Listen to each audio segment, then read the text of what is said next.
Hello, hello, and welcome back to Death Stranding.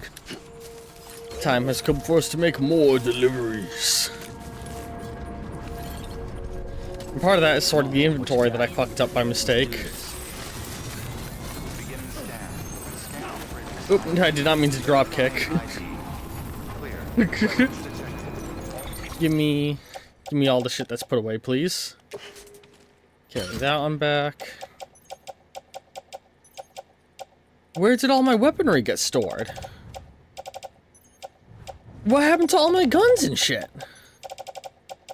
Did I store them somewhere by accident? It doesn't make any sense.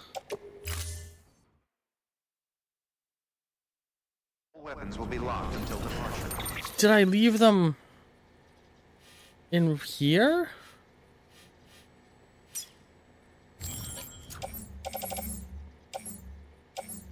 Oh, I left a bunch of cargo that needs to go east over there, huh? I don't know where my gear is.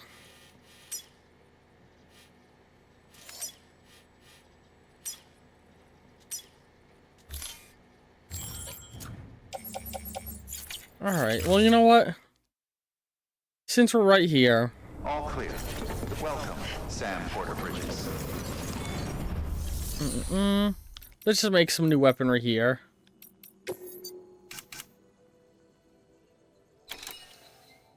Let's make...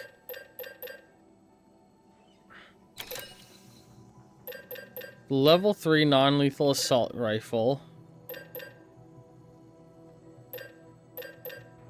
Where is that? One of those. Or you know what? Let's not even bother right now, because we're not going to need it where we are going. We can make it somewhere else.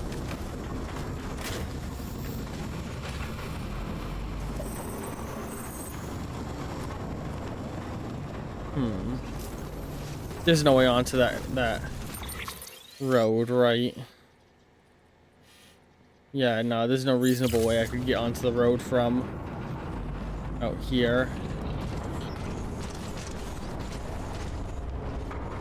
So let's go this way. Shit. Back. Okay. Let's go! Shit, fuck. Turn left, please. There we go, we're good. Let me adjust my mic a little.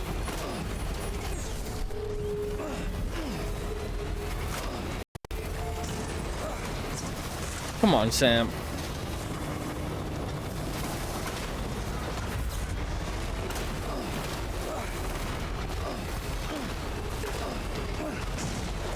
Sam is such a bad driver, and I 100% blame Sam because I will be turning in a direction and he won't go the direction I'm turning. I swear to fucking God, Sam. I'm reversing and he keeps going up.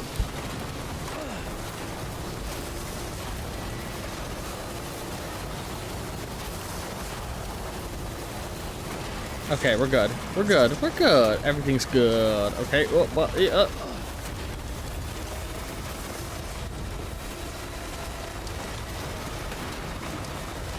There we go.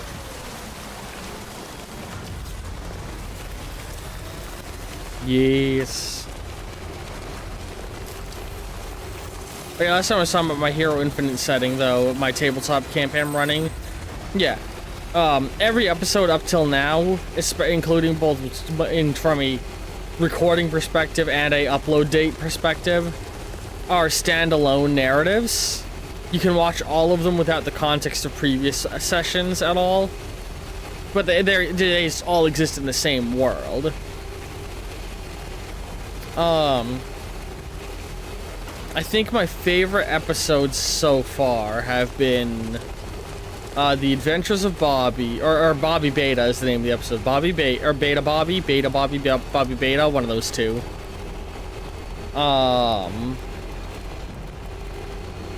God, what's the other ones I'm thinking? I very much liked how the Ghost Detective, the Phantom Detective episode went. I'm trying to remember which episodes I've recorded. My brain. Because I'm trying to think of what... My brain is trying to not say the episodes I've yet to record that I have episode plots for, you know what I mean? I guess I haven't recorded that many episodes yet. Radical Ruby, I think, was a very fun episode. I enjoyed how that one went. Although I got a little bit exposition heavy in that one.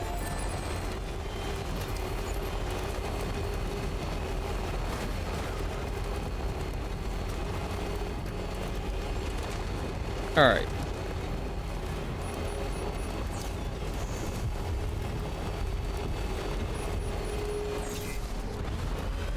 So yeah, we're gonna head west, pick up the delivery that's stored there, and then go east again.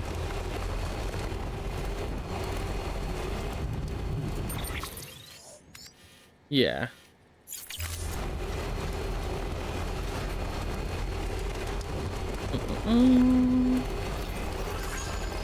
I love this game.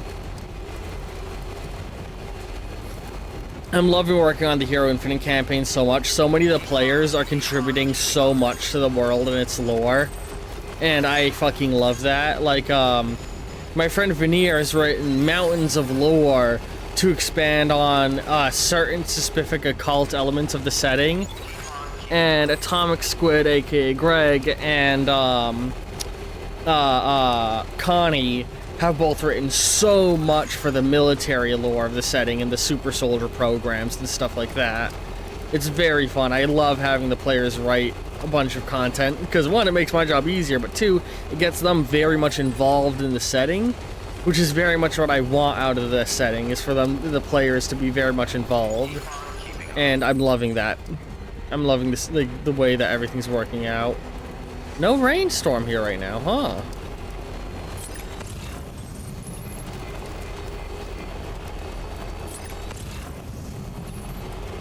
Yeah, I think I'm good with going. Man, the crater I left is fucking huge. It looks so small on the map, but it's so big when you actually look at it. Terrifying. Terrifying. That's a thing that could just happen.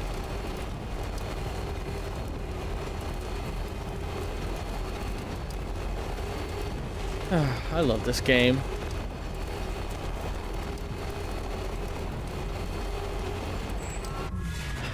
I think I talked a little bit about my game concept, the Magnum Opus, previously, which I looked into it, and Magnum from Magnum Opus and Magnum the gun are spelt exactly the same, so my pun name doesn't work like I thought it did.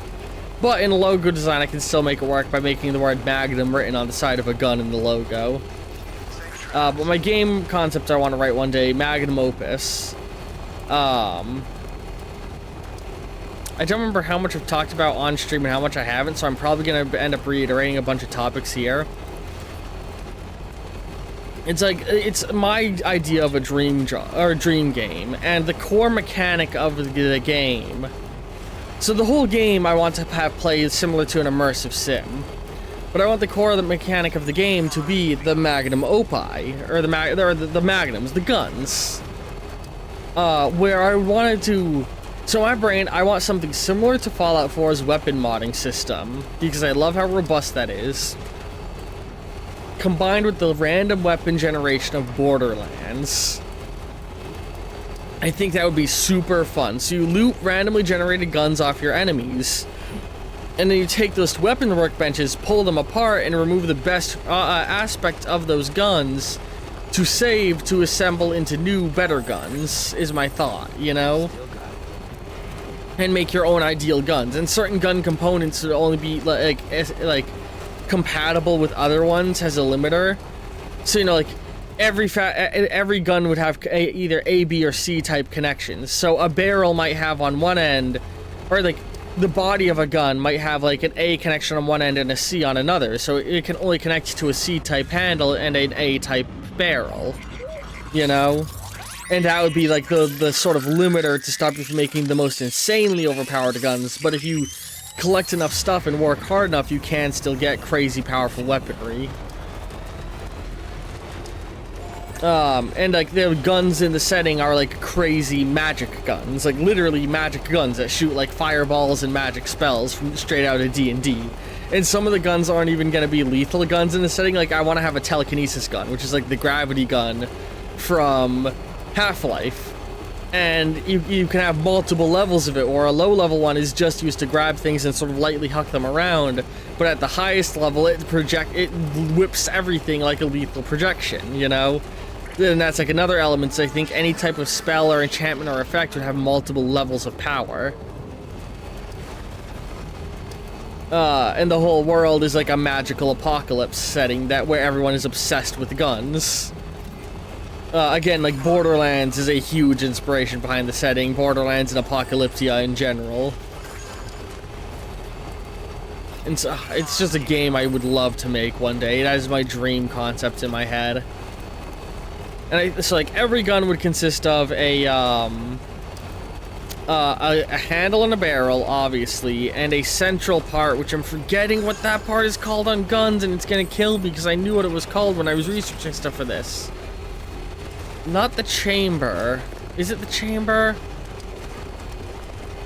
God damn it. Now this is gonna kill me. I think I'm gonna Google this in a second, the parts of a gun. To help me figure this out. Just so I can talk about what I want to talk about. Once we get parked up, I'm gonna look that up.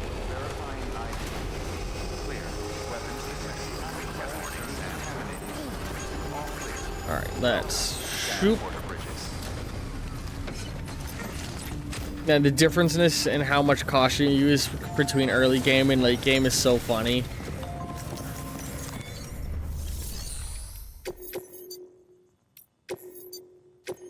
That's still over. That's the person it belongs to, and let me quickly look this up.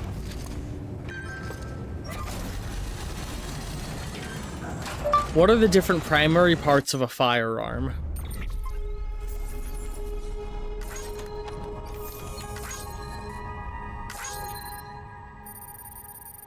So every gun in the game, because I think I would make the game pretty much exclusively pistols, but maybe I change that later on.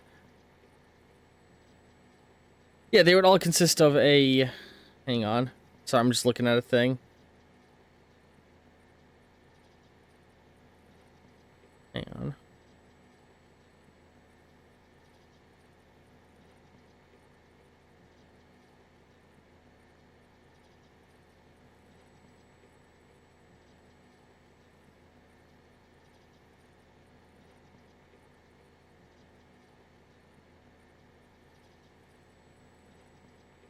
Sorry.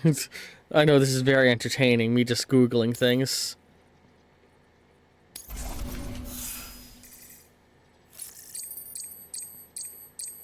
Here we go, receiver. That's the part I was looking for. So yeah, every firearm in Magnum Opus would consist of a barrel, receiver, handle, and a scope. And every one of these would be able to have their own unique magical effects that are had on the gun. So, like, the receiver would determine how many shots you have, and the primary, they would determine how many shots you have. The handle would determine the primary element of your firearm, and the barrel would determine the range, and longer barrels would turn the gun into a two-hand weapon. And then the sight would basically be for different, like, focus effects. I think every sight, when you aim down the shot, or aim down the sights of a gun, every gun would change to a secondary fire mode determined by the sight you have attached. And that would all be what goes into determining how a gun works in this setting. In this crazy setting that I have in my head.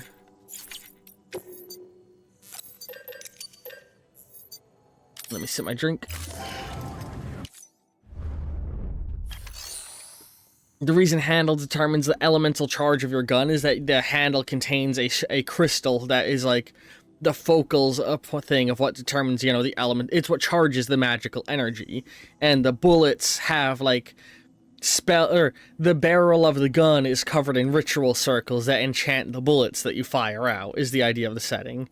Although I don't even think there'd be physical bullets, I think it would just, the chamber would summon magic into it, so to speak, you know? You wouldn't even have to load these guns in this setting. What am I thinking? Private locker, that's what I'm thinking. Let's start by putting away anything we have that's going south.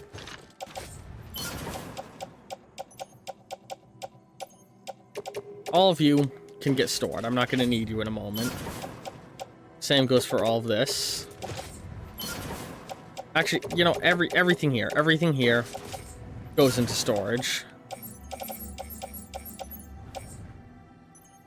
What I need... Oh, fuck, I do have some things for the collector. God damn it.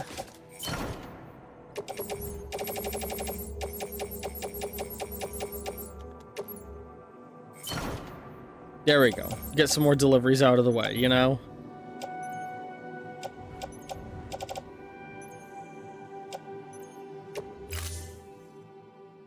I don't still need to stage an attack on these assholes, do I? No, okay. Alright, let's go get these 2 deliveries out of the way. But yeah, so the whole setting of the world of Magnum Opus is a, like, semi-apocalyptical world that has an obsession with these magical firearms. And their world experienced an apocalyptic event that many people attribute to the Magnum Opus. The God's gun, the firearm that ended the world. And everyone in the world wants to find the Magnum Opus.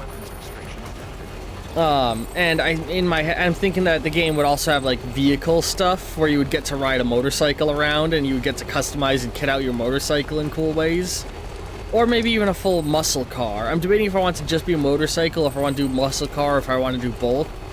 I think I think I'd want to have this be a world consisting primarily of motorcycle and motorcycle combat, because then you can still use your gun while riding on the back of your motorcycle. And like, this is very much like, the whole game in my brain is like, hell yeah, simulator. Like, the whole world I would want to have look like a metal album cover. With crazy shattered mountains and floating stones and dead forests and mushroom forests and undead monsters and weird mutant creatures. And I think like the setting, it would be semi-open world and would all be about a central trade city and the many cities that surround it. Or more so like a handful of cities in the region and the small cities that land between these major cities. So like the first main focal where you open up the game is this coastal city. The pink gold city, or the, which I like, that's what I'm calling it in my head. It'd probably have a better name long term. And this is a city that survived the apocalyptic event and is now ruled over by a gun manufacturing company that were the people who protected this city. And so the whole city has these big, high-tech, like sci-fi walls around it that keep it safe. And they have giant guns that like sit on the walls and line the streets to keep the law. And if you tried to break the law in the city, you just get immediately lit up and killed. Words. And that city sits sort of like on an island over the coast a little bit. And so, and the like channel that runs between that city and the mainland is a location known as the fishing village. And this is basically a slum of people who could not get into the White Gold City, who like built up a big fishing village, and they hunt the giant mutant fish that go into and out of the water, because the fish can surface and swim through the air and eat people. And then just across that channel is the Dead City, which is the ruins of what was once a big prosperous city in the, you know, before the apocalypse occurred, and is now in ruins and is ruled over by a bunch of different gangs escaped from New York style. And that's like where the game would open up, with you being in the river of the channel, because the opening of the game has you being a fisher from our world who gets caught in a portal storm, a common occurrence in their world, in which things from other dimensions get sucked up into their world. These most commonly occur over the ocean, and as a result, the fishermen will often go out and try and catch things in the water that come from portal storms to get like cool tech and stuff. And then I would want two other cities, two other cities that are landlocked. One that lies towards sort of a deserted region, and one that lies up towards the jungle region of the map. So the desert region, which would be sort of down south or down west of the coastal city, it's a whole dry desert area, which according to myth and legend was once a more prosperous, livable region. And But, like, when the apocalypse occurred, it became an arid, unlivable desert. And in this desert region, there is a big city that, like, prides itself as being the town where all of the traveling caravans base their operations out of. But they're dealing with the issues of huge amounts of raider bands trying to, like, steal from the same caravans that they prosper off of, causing issues for them. And so, you know, the classic big walled town in the middle of a desert dealing with raiders. So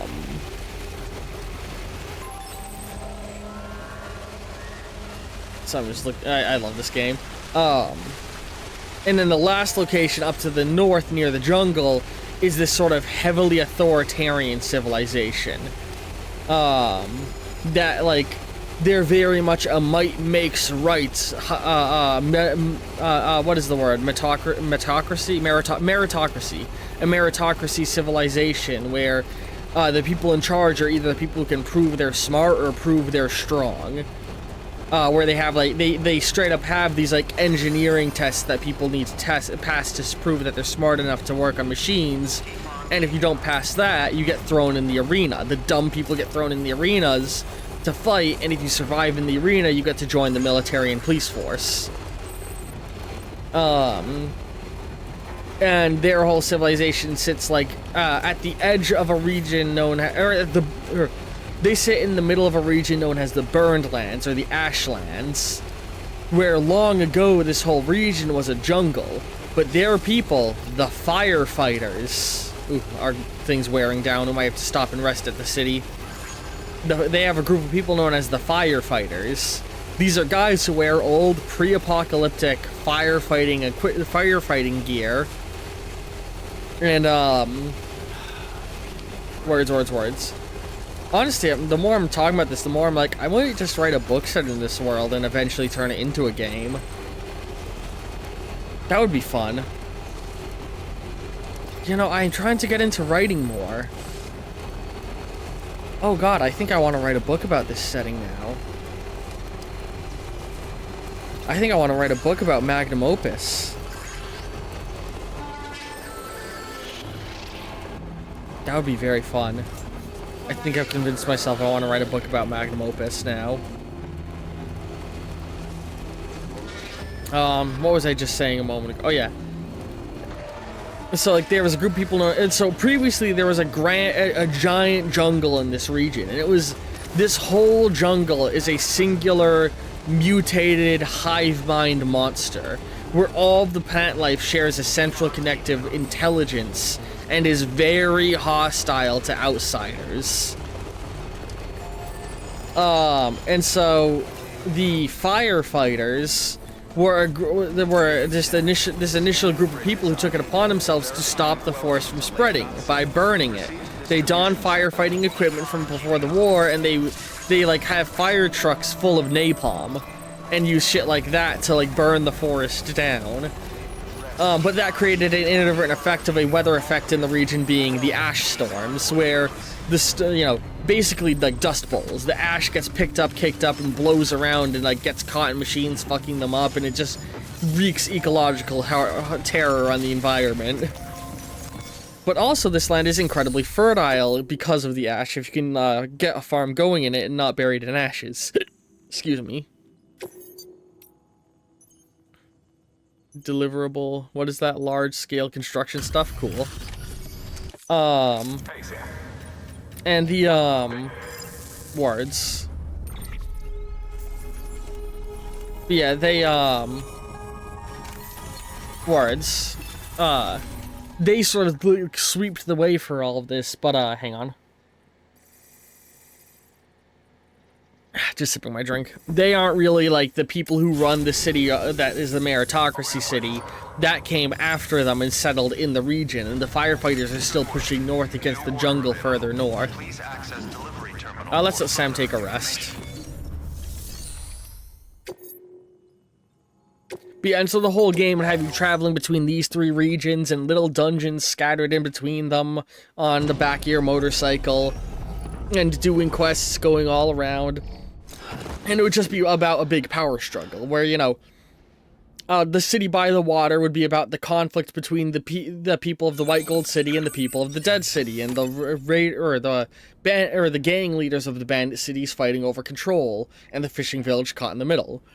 Then when you go over to the Barter Town, it's all about the conflict between the bandits and raiders versus the people who run the Barter Town and all of that, and you having to pick sides amongst them. And when you go to the meritocracy, it would be a fight between the people who run the local government of the meritocracy and an up-and-coming religious order who is trying to, like, gain a foothold in the area and more or less stage a rebellion of the local government.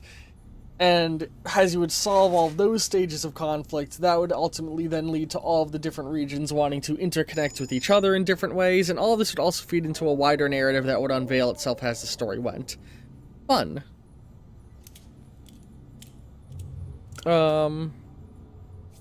Yeah. Anyway. I had fun talking about Magnum Opus more. I always love talking about Magnum Opus, and I want to do more with that setting. Yeah, I hope you all enjoyed this episode of Death Stranding. End cards will be appearing in just a moment. Love all you very, very much, and ta-ta for now.